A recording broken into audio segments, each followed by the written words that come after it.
Hello and welcome to Eye Openers. It has been a while since you guys have seen me live, and I'm so excited to be back. And I have a really fun guest to kick off this season with. Welcome to the show, Josh. Thanks for joining us. Thanks so much for having me. And just like always, we have to have something to drink that is going to kind of help us get into that eye-opening mood. So for me, since you guys have seen me last, I've moved out west. So it's currently 9:30 in the morning here. And I'm still drinking coffee, yes, because that's what I do. How about you, Josh? What is your eye-opening drink today? I'm not a coffee drinker, but I have kombucha. So, Okay, kombucha, great. I saw the other day something out here where they had spiked kombucha. yeah. And I'm like, I wonder if that defeats the purpose if you're trying to be healthier and then you're drinking at the same time. I don't know, but I'm I not have not judging. had it. I have seen it, but You're this sure is that's not not the spiked. spiked one? Yeah, this is Okay. not spiked. That could make for a good show. Right. So a friend of mine suggested I start using different mugs each time I do this show, which I said, like, what do you think? I'm going to start buying like 30 mugs. But I did see this one the other day, and it kind of it says, why not? Oh, there. Why not? And that is kind of my theme for these last few months. Why not? Like, why not move across the country? Why not interview some people and hear about what their ideas are about what's great for business right now and what some big opportunities are? And I have found that when I approach this, why not? Lots of things open up for me. Has that ever happened for you? Kind of shifting your perspective? Sure. So you mean shifting my perspective from a mug? I don't know that I have any mugs that have shifted my perspective, but Just the question of why not? for sure. Yeah. Oh no, I think it's a driving question for anyone who's thinking entrepreneurially, right? Like why not and how can? So like I think a lot of people say, "Oh, that could never happen." Why not? It opens things up. I agree totally. Awesome. So that's a great kickoff. But before we get started into the tough questions, I want to give you an official introduction here. So, Josh is the director of the southern region of the Rhode Island Small Business Development Center. Some people know it as the SBC, and they're located at URI, University of Rhode Island. You work with startups, existing businesses, both high growth and Main Street, to help them launch, grow, and transition successfully. We want to hear more about that and some specific programs within that later in the show. But really, my audience fits that exactly, and so that's why I wanted to have you on to just speak with them about all the opportunities that exist, but really just your knowledge base, your wisdom of having worked with so many of these businesses and business owners, and hearing about what are some awesome opportunities that maybe people don't see and what have been some challenges. So to give you to finish off your bio, right, you have helped hundreds of businesses develop, test, refine their business models, and access capital to grow. But prior to this, you had also managed experiential education and university engagement at Loyola in New Orleans, and you have an MBA from there, but now you call Southern Rhode Island home again. So welcome to the show officially, Josh. Thank you again for being here. Thanks so much. And I'd like to start with something a little bit unexpected, but it's really a vision question. So if 3 years from now, you and I were to speak, and you said, oh my gosh, Brittany, it's so great to hear from you. How's it going? What would you love to tell me about that you achieved, accomplished, or something that had transpired in the last 3 years that you were just really excited to share? What would that be? So my work, as you said, at the Small Business Development Center, but even more broadly, I see my sort of work as community economic development. So I think the two areas that I'm most excited about growing professionally are around business transition, actually, what they call the silver tsunami, a lot of baby boomers retiring, and the need for, we're a public service, the SBDC, and my personal mission is sort of a public service mission as well. So developing economic development resources for those businesses that are transitioning, especially, later I think we'll talk about second stage businesses. So that's I think the area that I'm most interested in growing in the coming years. Silver Tsunami. So I had not heard that before. That is awesome, and I'm definitely going to use that. Mm. So what exists? Like, what would be the most ideal outcome in 3 years to like have transitioned some of these organizations? What would a successful transition maybe look like? What are you guys hoping to see? From our end,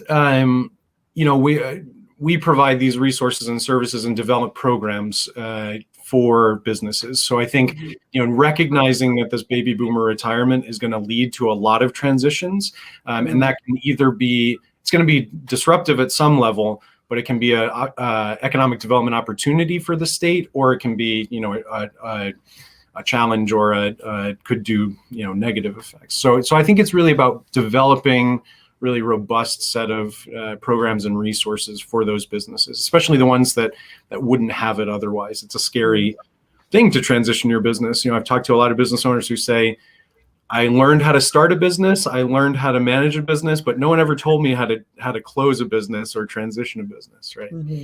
So I think it's really about the robustness of the programs that we can develop and the resources and services for those businesses. Great point. So in your experience so far, what have been some unexpected challenges with transition? So transitioning businesses is like a really complex thing. I think that's why it's personally and professionally like gratifying. It's really, I enjoy problem solving and helping people, and it wraps that all up, right? And so there's so many different balls in the air when you're talking about transition a lot of times. And so you have to work with all of these things. How am I going to figure out the value of the business? How am I going to plan for how I, protect that value, grow that value, and create a plan that I can, reasonably transition? What are my options for exiting the business? All of those things, each of those things present their own set of challenges. And so I think that's, I've seen that in working with a lot of small businesses. It's difficult to navigate all of those things. So yeah, it's each of those pieces. Sometimes there's a family dynamic as well. That adds another additional level of challenge. Sometimes if it's a smaller business, the number of buyers that are out there, how do I find a buyer? How do I prepare? Maybe it's an internal sale to employees. It's so many challenges and questions. That's when I've actually heard a lot is, how do I find a buyer for my business? Right? They're doing something really niche, or just, gosh, people just don't know the answer to that, or even where to start. It is. It's a difficult question, and it's I think that's where there's a need for those kinds of resources and that kind of support. To a certain extent, there are a number of folks that use business brokers and have had good experience with that.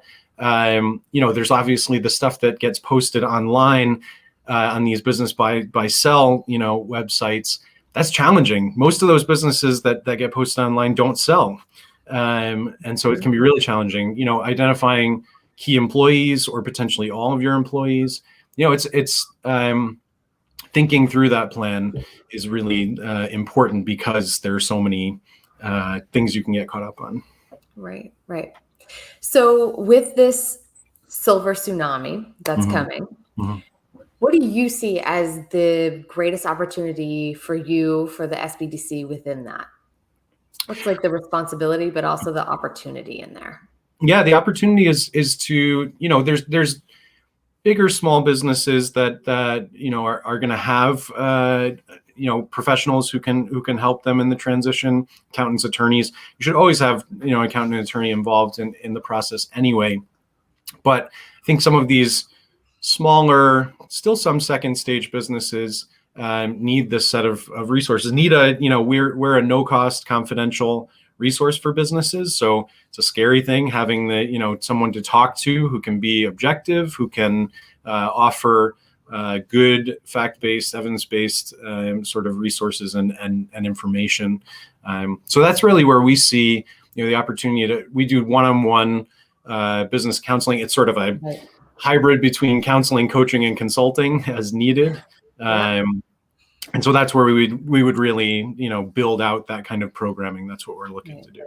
I just want to jump in and say, like, I have talked to so many small business owners, like everyone from a solopreneur, like just running your own, like essentially being self-employed, to people who have dozens of employees. And Mhm, the idea of talking to somebody like openly, intimately about your business can be so scary. And the mhm, fact that this is available for free mhm, and that you have access to capital, like if that's something that they need, but mhm, the fact that you can take that information, you hold it in confidence and really give them the best advice because there's no conflict for you. Like mhm, they're not paying you, you can mhm, really give them the best advice you have and the mhm. best resources you have. And this is just invaluable. I can't tell you how many times I've got on the phone with somebody and they're just terrified to tell me about their business. And I just try to set the stage as openly as I can, as unbiased as I can.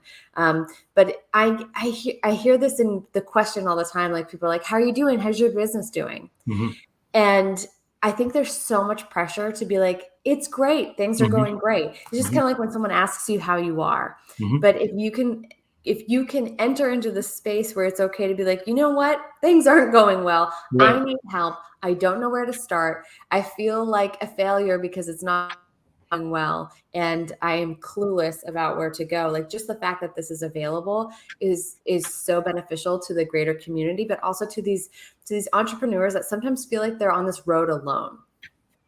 Yeah, absolutely. Thank you. I think that's, we feel the same way, that it's an important public resource, and that it's true that when we talk to business owners, there's a there's like a sigh of relief in talking to us a lot of times. I can't talk to anyone about this. I don't Yeah.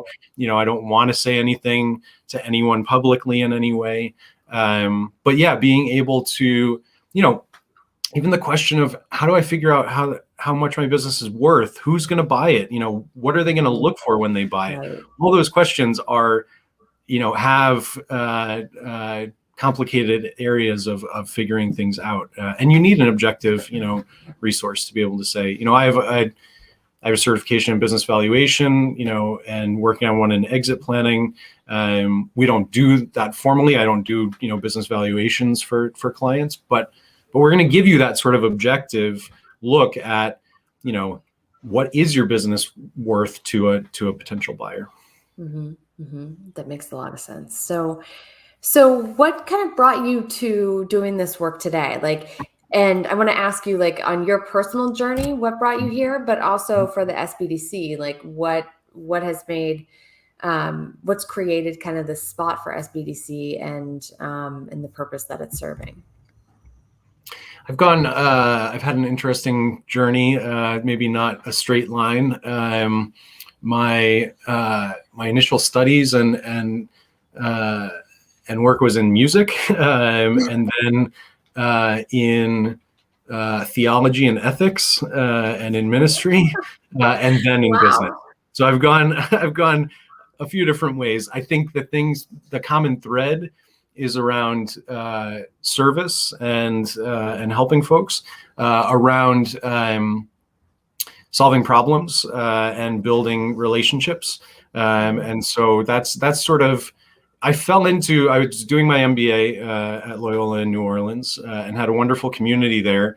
Got connected to the startup community and the small business community. Worked for the Small Business Development Center there. That's how I sort of fell into, wow, this is a place where that set of values around service, can meet up with, and that desire around community economic development can sort of meet up, and that's where I fell into this and fell in love with it. It's great work.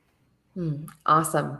And how about from the SBDC angle, like what kind of brought this organization to be, and what was like the greatest need that I guess the government saw, um, and how is it fulfilling it?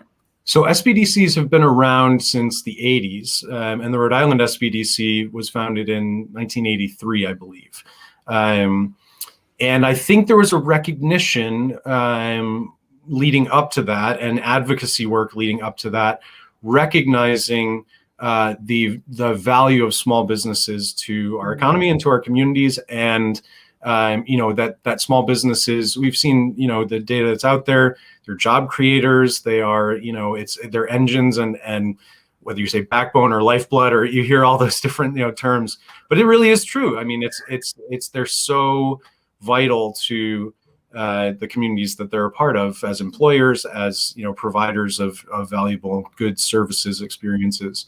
So I think there was a recognition at that time that there was a need for this kind of a service that could be complementary to professional services that are out there, but make sure that small businesses, people starting, growing, transitioning, would have these kinds of resources. And that stayed true. I think that, I wasn't involved in it from its very beginnings, but from what I've heard, that's stayed relatively constant. Okay. So what are some of the greatest challenges that you see either the SBDC or yourself are facing right now, or the small businesses that you're working with?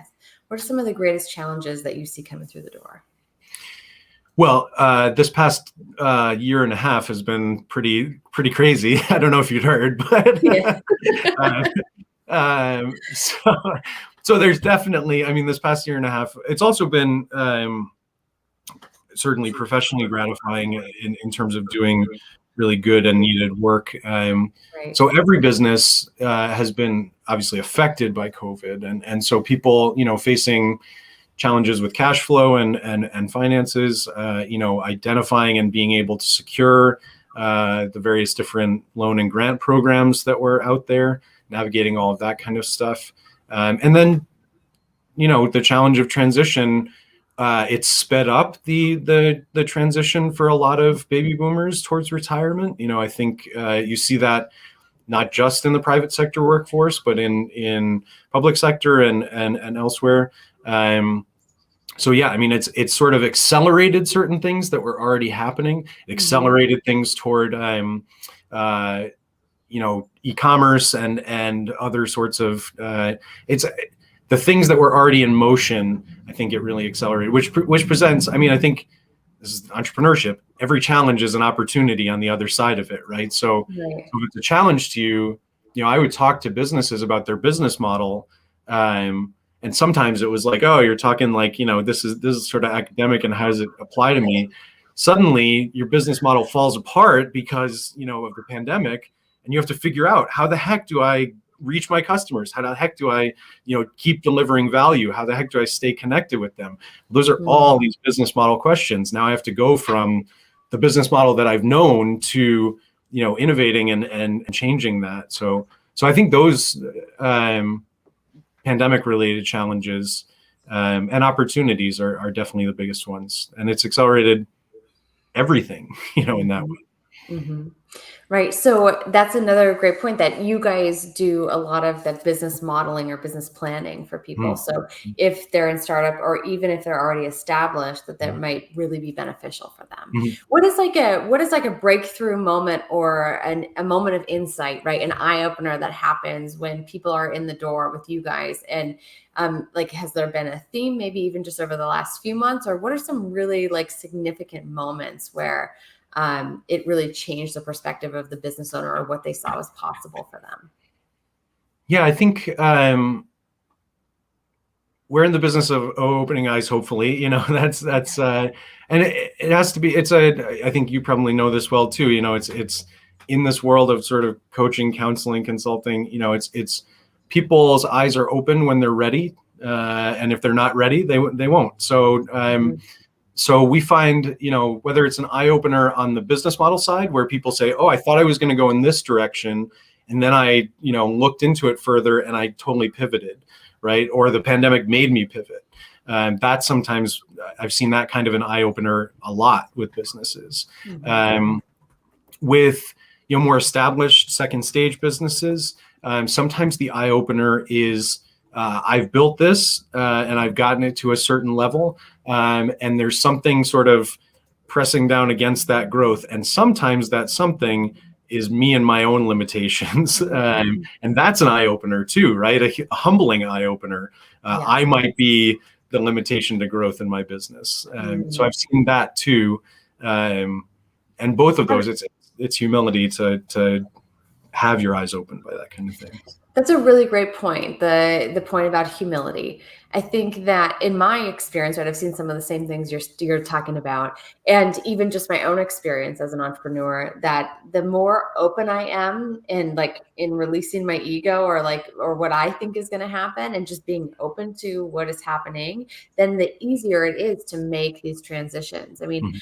I've been in conversation with people that are so married to a business model that is not working. And it's Mhm. like, well, how is this serving you to be so married to this model? It's like not Mhm. working anymore. And Mhm. I think that we get stuck in our ways. Like we get so stuck in a pattern of like, well, this worked at one point, this served me at one point, so I got to do it forever. And Mhm. now I got to double down on it, even though it's not telling you to do that. And Mhm. just even creating the space for it to be okay to shift, Mhm. okay to change your mind, okay to think differently about something or think differently about how you solve that problem Mhm. can really be such a beneficial service for people. And I've even tried to incorporate this quarterly into my own business where Mhm. I have this like reflective period that I Mhm. spend just looking at what do I think is going on, what do I think is working, what needs to be transitioned, what needs to, pivot. Mhm. And that is something that has created so many moments of insight for me Mhm. personally, for clients, that I would just love to, chat about that a bit Mhm. more. Mhm. So within, when people have come in, when they've had these instances of change, Mhm. tell us a story about somebody who maybe was able to see it and actually follow through and make some of those transitions, because seeing it is one thing, right? Like taking action on it is another. That's a good question. So I think what you're saying is so true. It is that humility, is that ability to be to receive that information, and you hear people talk about working in their business versus working on their business. Yeah. The thing people would think about when they think about working on your business, the working in your business, people know, right? Grind. It's like whether you're an entrepreneur or a small business owner, you know the grind, right? And actually working on your business is stepping back and taking those looks and viewing it with a curiosity and humility to say, what's going to happen in the next 5 years? I'm trying to think, one particular business that comes to mind. I saw so many businesses through the pandemic that sort of looked and said, I have to rethink the direction that I'm going. Mhm. One particular example, it's also difficult to say because what we do is confidential. So it's difficult to sort of divulge any particular Yes. things. But I have seen,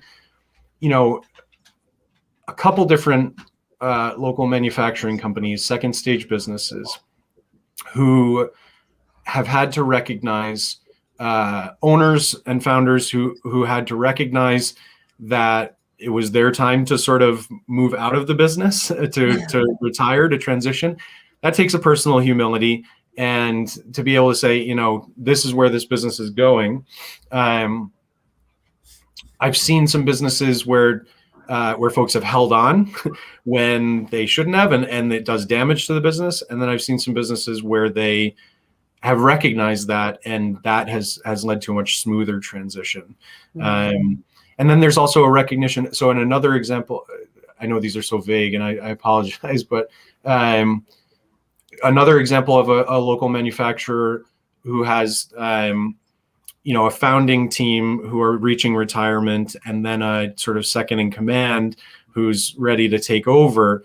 There's these conversations about the value of the business, about how it's going to transition, and what we've seen is when we've been able to bring that sort of third party objective sort of information and Mhm. leave it with people. It's up to them to sort of then look at it and say, what am I going to do with this? So we can't, Right. as much as I may have a direction that I think they should go, it's not my place to do that. So. Right. Totally. So my friend Mindy says there's an unmistakable power in having that time to reflect and then making the determination to shift the business focus. So she's also experienced this firsthand herself over the past 18 months. So Mhm. it's so true, like that power of reflection. But really what you're also providing is the power of some objectivity. I Mhm. think so much of this in my experience, and this is honestly why I started the show, is because I had heard so many stories with people dealing with these same kind of questions in their head and feeling like they had nobody to talk to about it. And that I just, my mission of this show is to really show people in that situation that you are not alone in having this experience, and there are resources available to you, which is why it was so important to me to connect with you and have you on, so people could understand that some of these resources are available. And so what would you say is like the number one maybe behavior, or some people identify it as a weakness? I try not to use that word, but a place we could grow into that you see that kind of holds people back from whatever that next level goal is that they're trying to achieve? What's something that you see people doing that holds them back? So I think I thought about this question both from my personal perspective and from clients' perspective. So for my clients, I think it's the digging in sort of thing, the feeling that you have to grind, the feeling that you have to work harder in a particular way, and not having the humility, curiosity, openness to get hit in the face and say like, wait, I got to rethink things. If you double down when you get sort of hit with something hard, and think I have to grind harder, that you'll get in your own way a million times. It's and I see people do it all the time. So it takes a lot of humility to get hit with something that's, about something that you care about. Your business is, for folks, it's beyond their family. It's like, it's their life, right? And so it's hard to feel like this thing that I built, this thing that I love, this thing that, I need to take a step back and look at it in a different way and look at my relationship in a different way. So I think I would say that sort of that impulse to double down and grind and work harder at something when what you need to do is maybe step back and be a little more reflective and curious. So, and then personally, I was thinking about this question too, and I think my own answer is about my own personality is to tend to say yes to things and be excited by new opportunities. And so just turning 40, I'm thinking more about how do you focus, right? How do you sort of make sure that when you say yes, you're saying yes to things that are going to grow you personally and professionally in ways that, are authentic. So that's cool. So being really intentional about your yes, what you say yes to. Yeah. I also hear that reframed the other way, which is, and I deal with this all the time in my work, the inflection point of learning to say no. So when we start a business, we try to say yes to everything, all the opportunities, right, to create kind of that pipeline and that flow. And then there's this really interesting point where actually it becomes so much more valuable to discern when you should say no. Yeah. Kareem is joining us, which I'm sure you know Kareem very well. Yeah, he says, awesome to see you guys. So thanks for joining us, Kareem. Always good to hear from someone else who's also in the community. And actually, he brought us together the first time we met. 10,000 small businesses. So thanks, Kareem, for saying hi. Josh, how could people find you? How could they learn more about the resources and the programs that you guys have to offer? So you can go to our website. So if you just Google, RISBDC, RI Small Business Development Center, you can find that, or it's risbdc.org. Just happens to be that great government alphabet soup, right? So Rhode Island SBDC, Small Business Development Center. And so you can find all our contact information there, or, people can certainly connect to me on LinkedIn or elsewhere. Awesome. Any final words that you have for the audience, or any insights you'd like to share? No, this was a great conversation. Thanks so much. I think it certainly reinforced that curiosity and humility are the foundation of learning and growing. And so cheers to that. Cheers. Yes. Thank you so much for joining us again. And thank you to all of you who have joined us, added your questions and your comments. It makes the show more fun and interactive. I'm so excited to be back doing this. I hope to see you guys every week going forward. And If you want to be a guest, if you have any suggestions, please reach out to me and message me on LinkedIn. So thanks again, Josh, and we'll see you all soon. Have a great week. Thanks.